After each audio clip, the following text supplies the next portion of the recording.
मुझे क्षमा कर दीजिए भैया।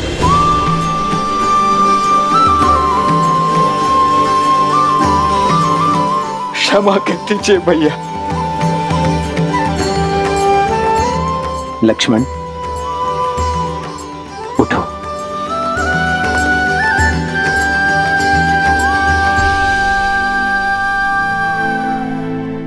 ये सत्य है भैया, आपके निर्णय की अवहेलना करता रहा। आपके त्याग को एक राजा का अभिमान मानता रहा। पर तो सत्य ये भी है भैया कि इतने वर्षों तक प्रतिक्षण में आपको देखता भी रहा। इतने वर्ष मंगल में एक प्रवासी की भांति रहकर अभिमान से दूर होकर भी आपने उन्हें स्वयं से दूर होने नहीं दिया भैया। आपका त्याग आपके प्रेम का साक्षी है भैया। राजा का कर्तव्य निभाने के लिए आपने स्वयं को इतना बड़ा दंड दे दिया। प्रजा के कल के सुख के लिए आपने अपने आज के सुख की आहुति दे दी भैया। मुझसे बहुत बड़ी भूल हो गई है भैया, बहुत बड़ी भूल हो गई है, मुझे क्षमा कर दीजिए।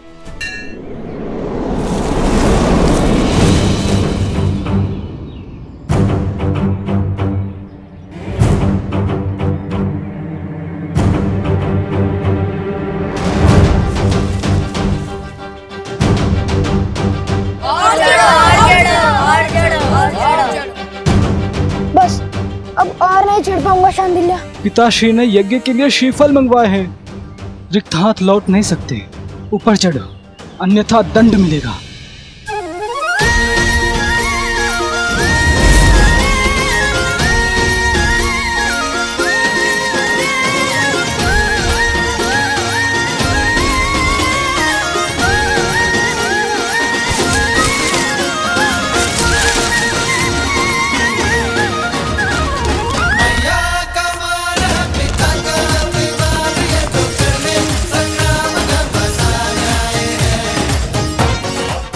कुमुदनी, कहाँ चले गए ये दोनों? कहीं दिखाई नहीं दे रहे। माता आ गई।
फिर से उद्दंडता कर रहे हो ना तुम लोग?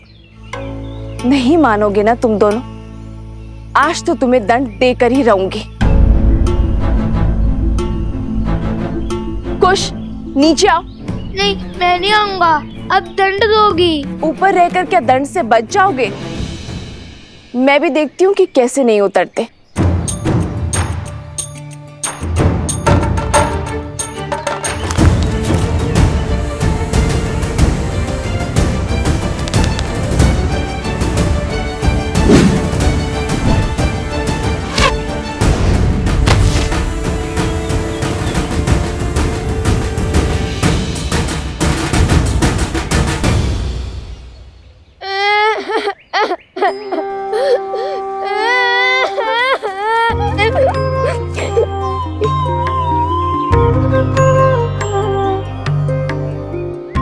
मैंने बहुत बोला ना भैया को कि मुझे ऊपर मत भेजो, माता क्रोधित होंगी।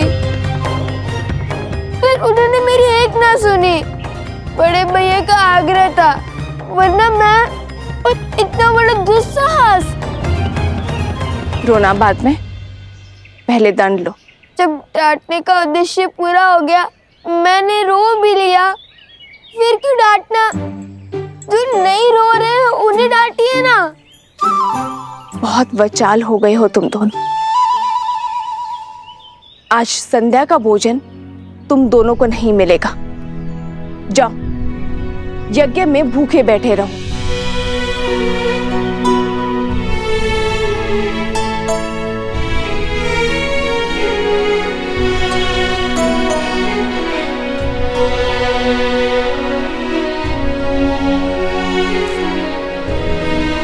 वन देवी, लवकुश आपके सामने यूं ही ब्रज पर चढ़ गए, आपको भय नहीं लगा?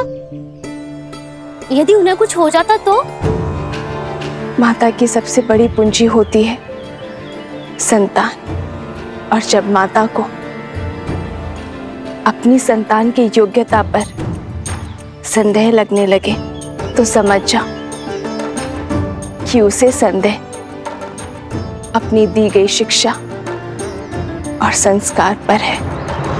ओम भूर्भुवस्सुः ओम भूर्भुवस्सुः तत्सवितुर्वरेण्यं तत्सवितुर्वरेण्यं भर्गो देवस्य धीमहि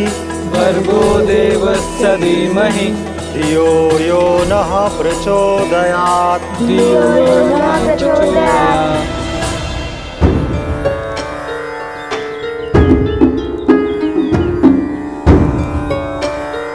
लव, कुश, तड़ासन में खड़े होकर वेद पाठ करो। यही दंड है तुम्हारा। जी गुरुदेव।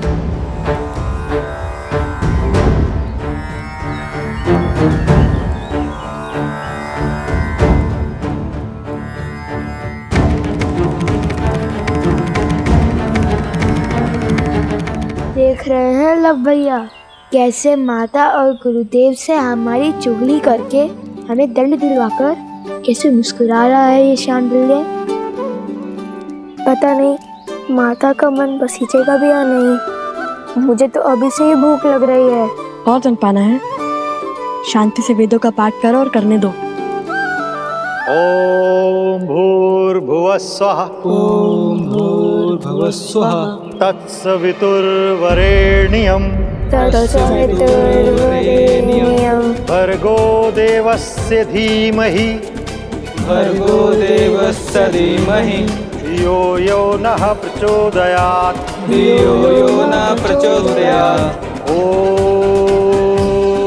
ओम भूर्भुवस्सुः तत्सवितुर्वरेण्यं भर्गो देवस्य धीमहि धियो यो नः। अरे देखो तो कितनी चींटियां चढ़ गई हैं तुम्हारे पैर पर। जाओ पैर धो लो और अपनी माता से कहो औषधि लगा दे।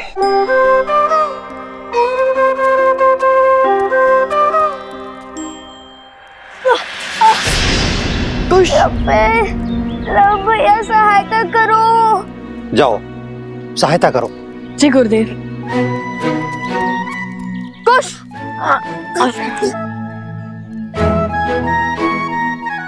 बहुत पीड़ा हो रही है गुरुवर। क्या भैया मुझे कुटिया तक छोड़ सकते हैं? जाओ।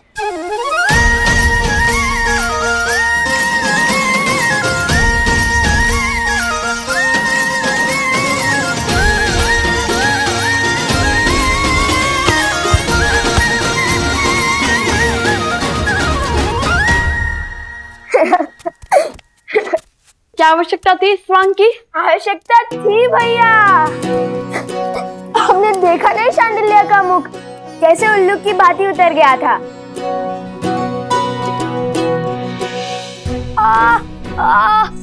पैर। अरे अब क्या हुआ?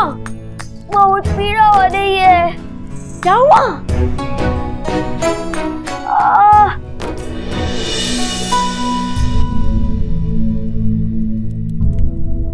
क्या हुआ कुश? कैसे हुआ ये सब? तारासन में खड़े खड़े वेदों का पाठ कर रहे थे, तभी चींटियों ने काट लिया इसे। इतनी पीड़ा हो रही होगी ना, मैं औषधि बनाती हूँ जिससे तुम्हारा कष्ट छूमंतर हो जाएगा।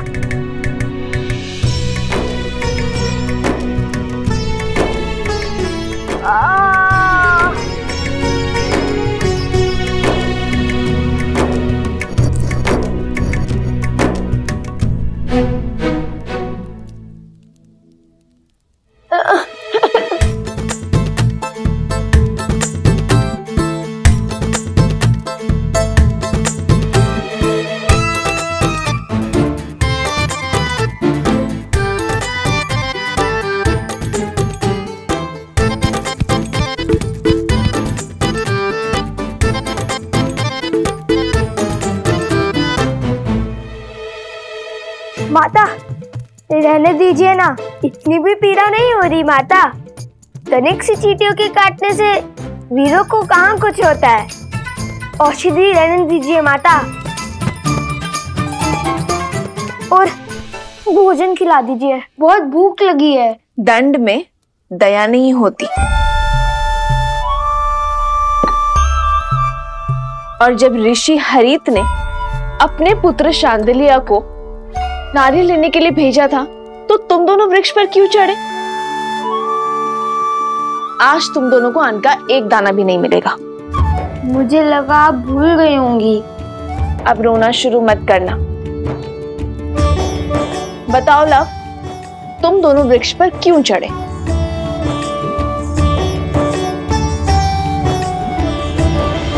हम ये जो पूंछ लगाकर घूमते रहते हैं ना, उसके कारण आश्रम के सभी बालक हमारा उपहास उड़ाते हैं, वानर वानर कहते हैं।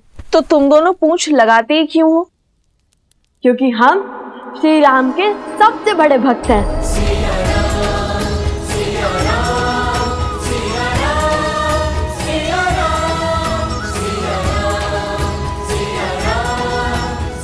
हनुमान जी से भी बड़े भक्त हैं। इसलिए पूंछ तो लगानी ही पड़ती है ना।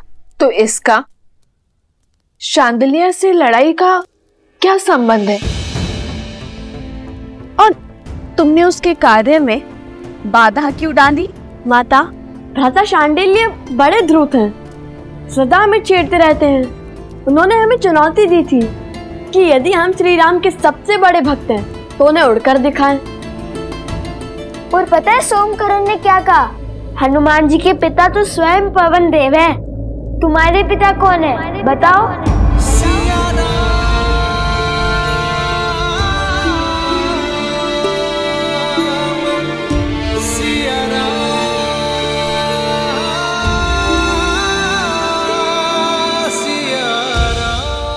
तो तुमने क्या उत्तर दिया? उत्तर तो भैया ने दिया है कि पिता ज्ञान देते हैं और माता संस्कार।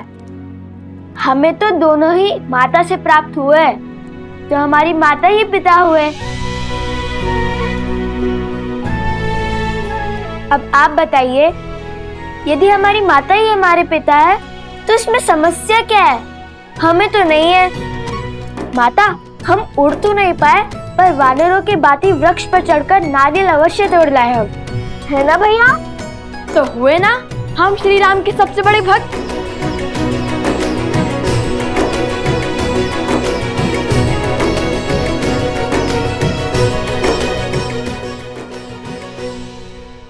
नहीं, तुमने केवल वीर हनुमान की नकल की है।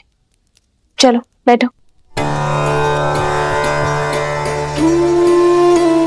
उनसे बड़ा भक्त बनने के लिए बहुत समय और बहुत तपस्या लगेगी।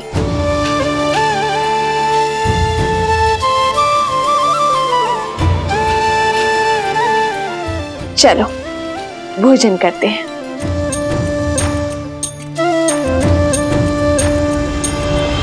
किंतु भोजन करेगा केवल लव।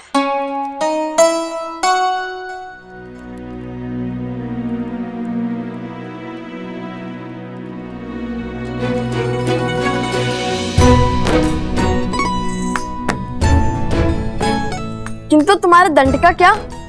तुम भोजन नहीं खा सकते। मैंने तो सिर्फ मुंह खोला था, किंतु ग्रास तो माता ने खिलाया है। दंड में मुंह खोलना अपराध थोड़ी ना है ना? है ना? है ना? है ना? मैंने क्षमा किया तुम दोनों को।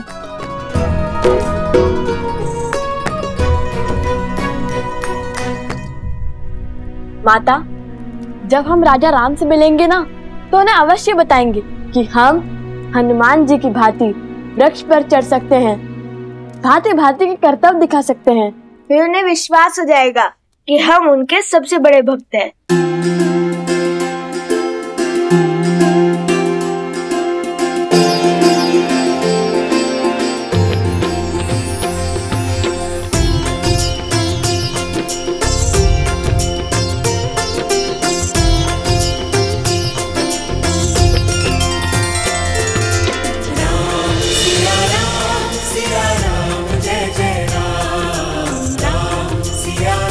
बस आस है तो उस दिन की जब ये आपसे मिलेंगे अपने पिता और आराध्या से।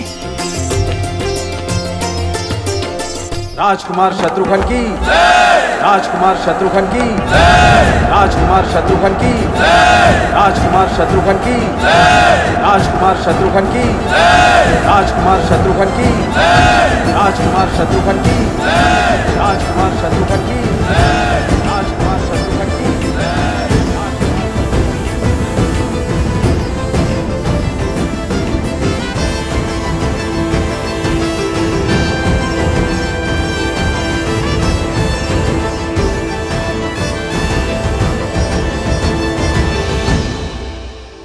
राजकुमार शत्रुघ्न नहीं, मधुपुरी का राजा शत्रुघ्न कहो।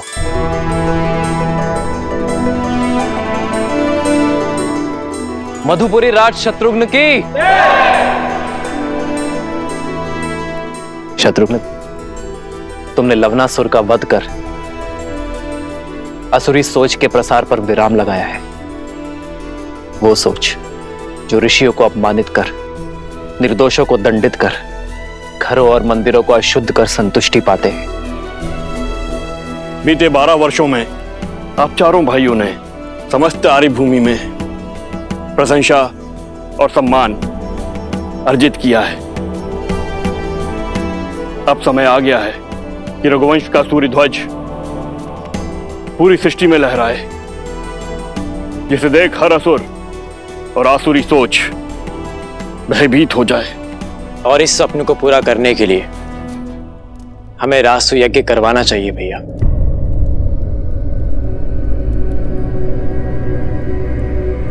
नहीं भरत,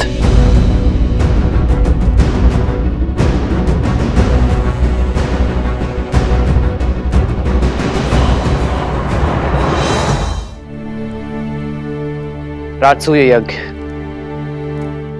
अर्थात हर राज्य का राजा बन जाना, हर राज्य का राजा हमारे आगे नतमस्तक हो, बल से हमारी सत्ता स्वीकार करे। किंतु ये मुझे स्वीकार नहीं है भरत।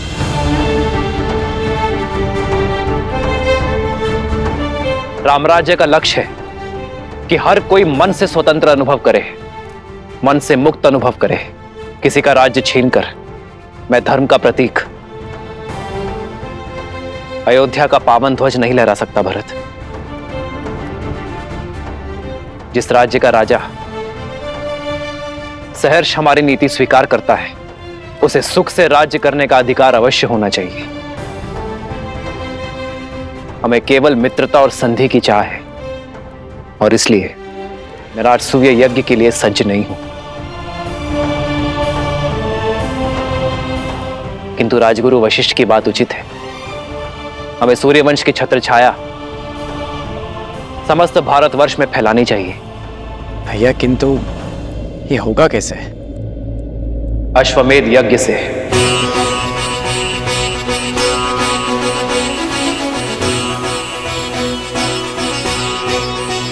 महाराज के कहने का तात्पर्य है कि जो भी राज्य हमारे यज्ञ के अश्व का श्रद्धा पूर्वक स्वागत करेगा, उस राज्य में धर्म की अर्थात राम राज्य की स्थापना होगी। वो राज्य हमारा मित्र राज्य बन जाएगा, और हमारा युद्ध केवल उनसे होगा जो हमारे अश्व को रोकने का दुस्साहस करेगा। आचार्य, हमें अश्वमेध यज्ञ की तैयारी आरंभ करनी चाहिए।